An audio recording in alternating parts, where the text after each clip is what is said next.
السلام عليكم حبايبي، عاملين ايه؟ معاكم مطبخ الأمور. هنعمل النهاردة احلى برام رز باللحمة، جميل جدا. يلا بينا نشوف هنعمل ايه.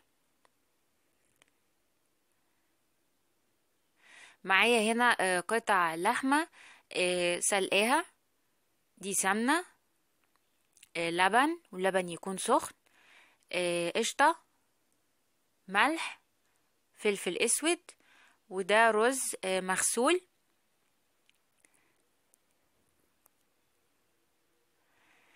اللي هعمله حبايبي، هحمر اللحمة شوية في 3 معالق سمنة، هقلبها شوية.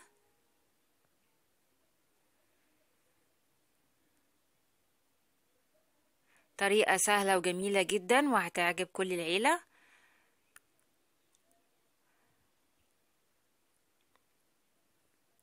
خلاص كده حمرت اللحمة في الحلة. تعالى بينا نشوف هنعمل ايه.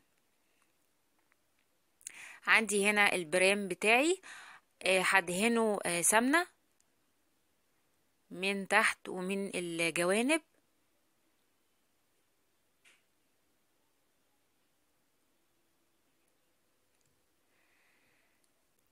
تمام كده، هدهن الجوانب والزيادة هشيلها.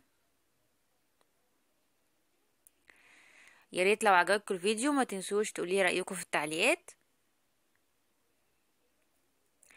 تمام كده، بدهن الجوانب.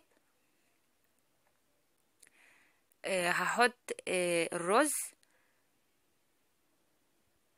طبعا الرز ما تمليش البرام كله على الاخر، لازم تسيبي حوالي يعني نص البرام، عشان طبعا الرز بينفش لما يجي يستوي يلاقي مكان يستوي فيه، ولو مبلتيه كله على الاخر البرام مش هيستوي من تحت.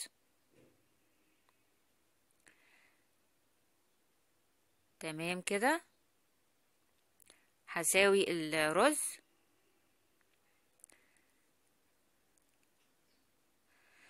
زي ما انت شايفة سايبة نص البرام. هوزع قطع اللحمة بتاعتي.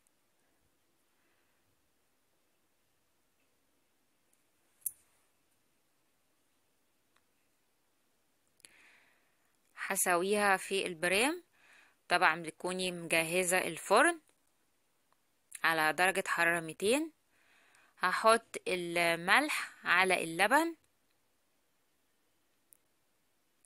ده حوالي كيلو رز عليه كيلو لبن.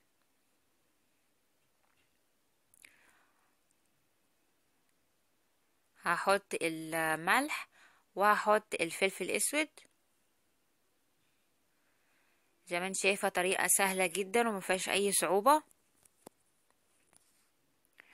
هقلبه مع اللبن وهحطه على البرام.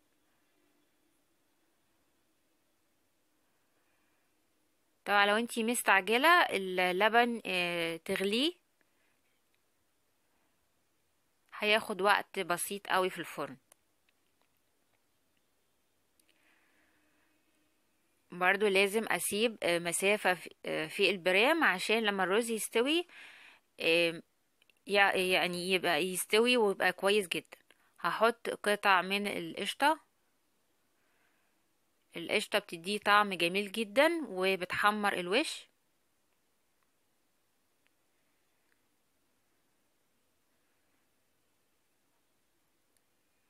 جميل جدا.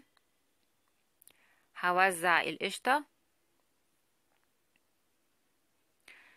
وهدخله الفرن على درجة حرارة 200، وهنشوف شكله في النهاية. ده شكله بعد ما استوى واتحمر. يا ريت لو عجبكم الفيديو ما تنسوش تشتركوا في قناة الأمور عشان يوصلكوا كل جديد.